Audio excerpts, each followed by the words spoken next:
Your first dog? Cindy was just a spaniel, and I picked her up for $3 down at the far end of town. And my mother was aghast that anyone would dare ask money for a dog. Isn't that odd? I mean, this is obviously a long time ago, but now people are paying $700-800 and up to $2,000 or $3,000 for a dog.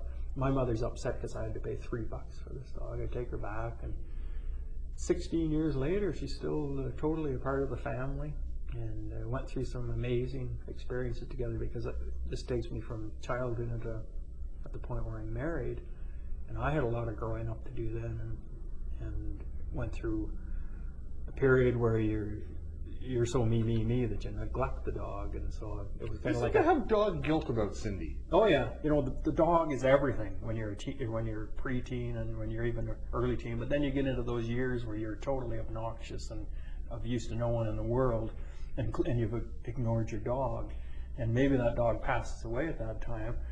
But in a case like Cindy, who lived to be 16, I then kind of woke up in the real world later on and realized, oh my gosh, I forgot about the dog. She's still out on the line. She hasn't been fed for 7 years. But of course, my mother had taken wonderful care of her. And then we went and took Cindy back into our house, and she had some great years after that. But it was, the guilt there is, of course, neglect, because dogs require a lot of time. And that would never happen again, but it happened then, and I understand why it happened then, because teenagers are they can be pretty awful people, pretty self-centered people, and I went through that and inappropriately ignored my dog and tried to make up for it in later years. Don't you wish you could raise teenagers like dogs, though? Occasionally rub their noses in it, put them out in the backyard. A collar and a leash would be good at times. Yes, and the expense, and I've never had the dog ask for the car. I've never had the dog ask for the cottage for the weekend. I've never had the dog tell me to go away, and I've never had the dog hardly grunt and groan. No, they're always in the beauty. Again, we're back to that beautiful thing about dogs. They always live in the moment. They have a consistency to them, and you know what you're getting. You know when you get home that dog is not thinking about what happened 2 weeks ago, or what's going to happen 3 months ago, or what path it didn't take in life and maybe should have taken. That dog's thinking about, let's go for the walk and let's have fun.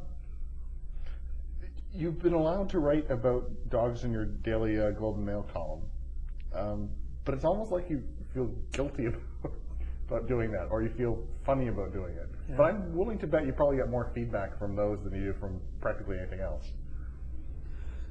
For sure, except that it appears in the Globe and Mail. And so that's what would make you feel guilty. This is a very serious publication, very serious paper. And if you turn to the comment pages, you're forever figuring out the Middle East crisis or fiscal imbalance and stuff like that. And here I am maybe once in a while writing about my dog.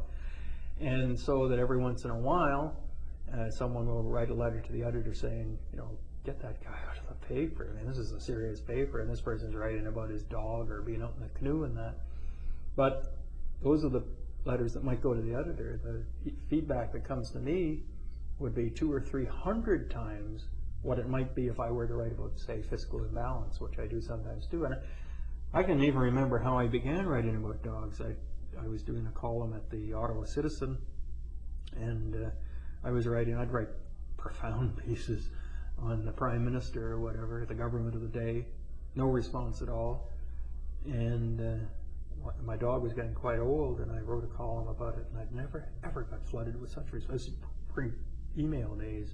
People would write letters, handwritten letters about their own experience, and I thought, wow, this is something that I should be writing more about or more often about. And I've talked to other columnists about it, and every columnist that I've ever run into, you can, as soon as you mention dog columns, will suddenly either light up and say they've had the same experience, or else maybe they're not dog people, or maybe they're not even cat people or pet people.